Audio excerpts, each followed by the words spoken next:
¿Alguna vez nos hemos parado a pensar de dónde vienen esas ganas, a veces casi obsesivas, por tener el último móvil? ¿O esa necesidad de viajar, de contarlo todo? ¿Son impulsos realmente nuestros o hay algo más? ¿Una corriente, quizá, que nos lleva sin que nos demos cuenta? Hoy, bueno, vamos a analizar una fuente que plantea justo esto. Tenemos aquí unos extractos de un texto, La red neuronal del poder, ilusión de autonomía. Y la verdad es que lanza una idea que, da que pensar. Cito textualmente.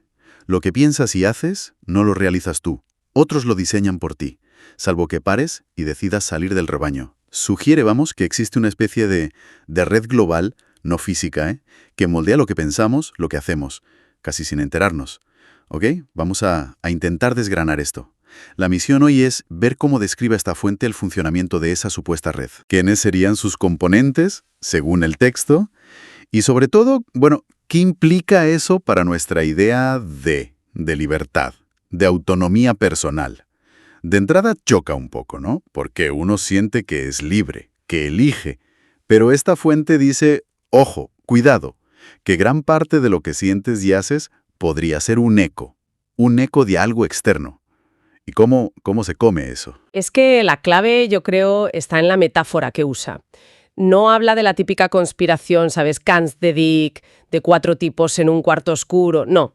Describe lo que llama red neuronal del poder como un sistema, complejo, descentralizado, que además se adapta mucho. Imagina un cerebro, pero a escala global, sin una conciencia única que lo dirija, eso sí. Procesa ideas, miedos colectivos, aspiraciones y, según el texto, claro, acabamos haciendo nuestras esas ideas, como si se nos hubieran ocurrido a nosotros. Y ojo, importante, no lo pinta como un plan malvado de alguien concreto. Es más bien algo que emerge de la interacción de muchas partes. Entiendo. O sea, la idea no es buscar al malo, sino entender el sistema. Vale. Y si es como un cerebro, tendrá sus partes, ¿no? Sus neuronas. ¿Identifica el texto quiénes serían esas neuronas? Sí, las agrupa por función, de forma parecida a un cerebro de verdad. Habla de 3 tipos principales, de nodos, digamos. Primero, las neuronas sensoriales. Son las que palpan la realidad. Detectan problemas, captan datos. El texto da ejemplos como investigadores académicos que publican sobre desigualdad, por ejemplo, o periodistas de investigación. Piensa en grandes periódicos que destapan cosas o recogen datos sobre el terreno, como The Guardian con algunas filtraciones. ONGs también, que monitorizan cosas concretas. Su función es percibir y, muy importante, filtrar qué información se considera relevante. Son como los sensores, ¿entiendes? Captan la información del entorno. Vale, lógico. Y una vez captada, ¿qué pasa con ella? Pues pasa a las neuronas de procesamiento. Estas cogen esos datos brutos, esas señales, y las interpretan, les dan forma, las convierten en narrativas, en ideologías, en estrategias. Aquí el texto coloca a los think tanks, estas fábricas de ideas, ¿no?, que traducen datos económicos en políticas. Pone el ejemplo de la Heritage Foundation y el neoliberalismo en los 70. También incluye a ciertos filósofos o gurús mediáticos que crean los grandes relatos para entender el mundo. Y a los estrategas de comunicación, claro, que saben cómo empaquetar esas ideas para que calen. Transforman la información en significado y dirección. Vale, tenemos sensores y procesadores. Falta la acción, ¿no? Los que hacen las cosas. Exacto. Ahí entran las neuronas motoras. Son las que ejecutan, las que convierten esas ideas ya procesadas en acciones tangibles, en políticas, en productos culturales, en comportamientos de masas. El texto señala aquí a los lobbies que presionan para que ciertas ideas se hagan leyes, a los políticos que legislan en los parlamentos, a los CEOs de grandes empresas que aplican estrategias basadas en esas ideas y, por supuesto, a los grandes medios y plataformas de entretenimiento, desde las noticias hasta Netflix, que difunden y normalizan esas ideas, esos estilos de vida. Un ejemplo que da el texto, los rescates bancarios después de 2008, una acción concreta, ¿no?, ejecutada por gobiernos y bancos centrales, pero basada en ideas procesadas en ciertos círculos económicos. Queda bastante claro el esquema. Sensores, procesadores, ejecutores. Pero un cerebro no son solo neuronas sueltas, son las conexiones lo que importa. ¿Cómo dice el texto que se conectan todos estos actores tan distintos? La sinapsis de esta red. Fundamental, sí. Las conexiones son el tejido que le da vida a la red. El texto destaca varios mecanismos clave. Uno muy potente, la puerta giratoria. Ese flujo constante de gente entre altos cargos del gobierno, la industria privada, consultoras, universidades de élite. Menciona figuras conocidas, históricas y actuales que han hecho ese circuito. Esto no solo crea redes de contactos y lealtades, claro, sino que asegura que ciertas perspectivas, ciertas agendas viajen con esas personas y se refuercen en distintos ámbitos. Es muy eficaz. El famoso intercambio de cromos, pero a lo bestia, vamos, a nivel élite. ¿Qué más conecta? ¿Solo personas? Donaciones de empresas a universidades o think tanks, grandes fortunas individuales apoyando causas políticas, ideológicas.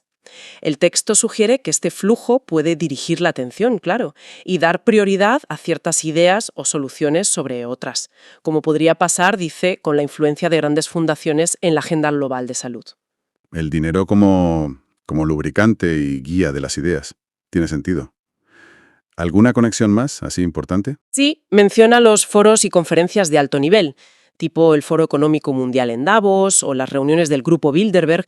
El texto los llama supersinapsis. A ver, no son gobiernos mundiales secretos, pero sí son espacios donde las élites de distintos sectores, política, finanzas, tecnología, medios, pues se reúnen, intercambian información, a menudo de manera informal, sincronizan visiones y construyen consensos que luego cada uno pues, se lleva a su ámbito. Son como puntos de encuentro para calibrar la red, digamos. Y, por supuesto, el gran sistema nervioso que transmite todo masivamente, los medios de comunicación y las redes sociales, con sus algoritmos, ¿no?, diseñados para la viralidad, que amplifican ciertas narrativas y pueden crear esas burbujas informativas. Aquí es donde la cosa se pone, ya era interesante, pero ahora se pone realmente compleja, porque la fuente no describe un esquema fijo estático, afirma que esta red aprende, que se adapta, como un cerebro de verdad. Eso ya suena casi a ciencia ficción. ¿Cómo explica el texto ese supuesto aprendizaje? Pues, a ver, lo describe como un proceso casi evolutivo, de prueba y error, pero a gran escala. Cuando una idea o estrategia que impulsa la red funciona o se percibe como exitosa, el texto pone el ejemplo de la desregulación financiera de los 80, que se extendió por todo el mundo, pues las conexiones que la promovieron se refuerzan. ¿Cómo? Pues con más financiación para sus think tanks, más cobertura mediática favorable, más políticos que la adoptan. Es un refuerzo positivo. Como en el aprendizaje neuronal, sí. ¿Y si la estrategia fracasa? ¿O si genera demasiada oposición? ¿Se queda ahí, atascada? No. Según el texto, se reconfigura, se adapta. Pone el ejemplo de cómo el fracaso y la resistencia a la invasión de Irak en 2003, que se basó en ciertas ideas neoconservadoras, pues debilitó a los nodos que la impulsaron. Y eso, claro, abrió espacio para que surgieran o se reforzaran otras narrativas, como el capitalismo de stakeholders, que promueve el Foro de Davos, que intenta responder a las críticas sobre desigualdad o medio ambiente con un lenguaje de responsabilidad social. El texto sugiere que las grandes crisis, pandemias, colapsos financieros, actúan como shocks, que obligan a la red a aprender y adaptarse rápido para mantener su estabilidad o su dirección general. O sea que no es un plan maestro rígido, es más bien un sistema que busca, mantenerse relevante y efectivo, que aprende de sus errores y aciertos. ¿Y cuál es el resultado final de todo este procesamiento, de todo este aprendizaje constante? El resultado, según dice el texto, es la creación y el mantenimiento de lo que llama una conciencia colectiva o una realidad operativa. Es como el sistema operativo mental que se nos instala en la sociedad. Define, por ejemplo, qué consideramos un problema legítimo y cuáles son las soluciones aceptables. Pone el ejemplo del cambio climático. La red tendería a promover soluciones tecnológicas o de mercado, ¿no?, impulsadas desde ciertos foros, ciertos sectores, mientras que alternativas como un decrecimiento radical, pues quedarían fuera del marco de lo razonable. Marca los límites de lo que se puede pensar entonces, de lo aceptable. Exacto. También define qué se considera racional frente a irracional o radical. Recuerda cómo después de la crisis de 2008, la austeridad fiscal se presentó casi como la única opción lógica, apoyada por informes de organismos internacionales, de think tanks, mientras que otras propuestas se descartaban de plano. Y, volviendo al principio de la conversación, define en gran medida qué deseamos, a qué aspiramos. Esa presión por consumir, por acumular experiencias instagrameables, por construir una marca personal. El texto argumenta que estos deseos no son tan espontáneos. Son el resultado de la activación constante por parte de las neuronas motoras, la publicidad que asocia felicidad a productos, la cultura mediática que glorifica ciertos estilos de vida, la industria tecnológica que nos empuja a actualizarlo todo constantemente. Es como si la red nos susurrara todo el rato qué deberíamos querer. Es una perspectiva que deja un poco, expuesto, ¿no? Sentirse como un nodo más ejecutando un programa. Y en este panorama, ¿qué pasa con la filosofía? Con el pensamiento crítico más tradicional. El texto sugiere que su papel también ha cambiado muchísimo. Sí, esa idea es potente. La filosofía, dice, no ha muerto, se ha fragmentado. Y se ha incrustado en las propias estructuras de la red. Ya no es tanto el pensador solitario en su torre de marfil, sino una función que está distribuida. El texto identifica varias capas donde operaría esta filosofía aplicada. Primero, un núcleo transnacional. Una especie de corte informal global. Se refiere a esos círculos de altísima influencia. Davos, Bilderberg, la Trilateral, donde se forjan los consensos estratégicos entre élites de distintos países y sectores. Ahí se definirían las grandes líneas filosófico-políticas, digamos. La capa más estratégica, sí, donde se marca el rumbo general. Luego, los talleres de ideas. Los think tanks, que desarrollan los argumentos detallados, las justificaciones teóricas para esas líneas. Y los lobbies, que traducen esa teoría en propuestas legislativas concretas. Son los que construyen el andame intelectual. Los arquitectos de los argumentos, ¿vale? Después, los evangelistas culturales.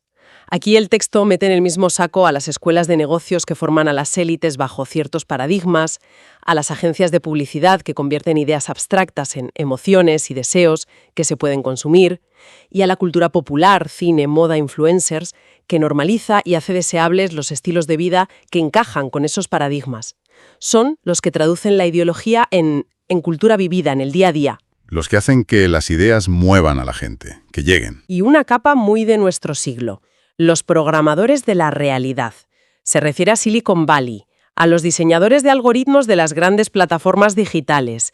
Según el texto, ellos escriben la filosofía directamente en el código. El código que organiza nuestra atención, nuestras relaciones, nuestra percepción de la información online. Es tremendo si lo piensas. Y finalmente habla de la conciencia crítica cooptada, como incluso la crítica al sistema formulada por pensadores muy agudos puede ser absorbida. Sus ideas se convierten en libros de éxito, en debates académicos, pero raramente desafían la estructura de fondo. A veces incluso pueden reforzar la sensación de que, bueno, ya está todo pensado y criticado, llevando a una cierta parálisis, como diciendo, ¿qué más se puede hacer? Es como si la propia crítica se convertirá en un producto más, dentro del mismo sistema que critica. Tiene tela, sí. Entonces, si tuviéramos que destilarlo todavía más, ¿cuáles serían las ideas base? Los dogmas centrales que esta red, según la fuente, estaría constantemente reforzando. ¿Identifica algunos? Sí, el texto identifica una tríada de dogmas, muy interconectados entre sí, como el sistema operativo que está debajo de todo. 1. El dogma económico. La fe casi religiosa en el crecimiento económico perpetuo como el objetivo número 1 y en la eficiencia de los mercados libres para asignar recursos y resolver problemas. Es la base de gran parte del discurso político y empresarial dominante. 2. El dogma psicológico. La creencia de que la felicidad, la realización personal, se consigue sobre todo a través del consumo, de adquirir bienes, de acumular experiencias, sobre todo si son nuevas y se pueden compartir, claro, es el motor de la cultura consumista. Y 3, el dogma tecnológico. La convicción de que la innovación tecnológica tiene la capacidad y casi el deber de solucionar todos los grandes problemas humanos, desde el cambio climático hasta nuestras limitaciones biológicas. Es el evangelio de Silicon Valley, ¿no? Y es crucial recordar lo que insiste el texto, que estos dogmas no salen de un plan centralizado de nadie. Emergen y se refuerzan por la propia dinámica de la red, por las interacciones constantes entre todos esos nodos y conexiones que hemos ido describiendo. Son como las creencias básicas que el sistema genera para automantenerse. Recapitulando entonces, para ir cerrando, la tesis fuerte de esta fuente es que no hay un titirotero único moviendo los hilos, sino una red global, descentralizada, que se adapta, que funciona de forma parecida a un cerebro. Una red hecha de instituciones, personas, dinero, información, que colectivamente moldea nuestra percepción de la realidad, lo que deseamos, lo que vemos posible o racional. Y el filósofo moderno, bajo esta óptica, pues ya no estaría solo en su estudio, sería también ese economista influyente en Davos, ese publicista que crea campañas virales, ese ingeniero que programa algoritmos en California, o ese estratega en una reunión discreta del G7. Todos ellos, consciente o inconscientemente, estarían ayudando a escribir y ejecutar el software cultural que guía nuestras vidas. Tela. Lo cual nos devuelve a la pregunta del principio. Por no tener lo último, esa presión por vivir al máximo y documentarlo todo, podrían ser vistos así, no tanto decisiones puramente personales, sino ecos de las señales que emite esta red enorme. Es una idea que, como mínimo, invita a darle una vuelta a la introspección. Exacto. Y si conectamos esto con la visión general, el texto no se queda solo en el análisis frío, concluye con una reflexión que es casi una llamada a la conciencia. Sugiere que el primer paso, y quizá el más difícil, es simplemente reconocer la posible existencia y el funcionamiento de esta red. Empezar a cuestionar esa supuesta autonomía total de nuestros pensamientos, de nuestros deseos. Y deja una pregunta flotando, ¿no? Una que nos llevamos para reflexionar. Si esta red opera así, ¿podemos hacer algo? ¿Es posible hackearla? ¿Desde dentro? ¿Desde fuera? ¿Podemos reprogramar nuestros propios nodos? El texto menciona de pasada la idea de nodos alternativos, quizá movimientos open source, otras formas de organización colectiva más horizontales, como posibles gérmenes de otras lógicas.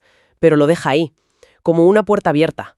Un desafío a construir una autonomía más consciente, quizá, que tal vez empieza simplemente por examinar críticamente el software que ejecutamos cada día, casi sin darnos cuenta.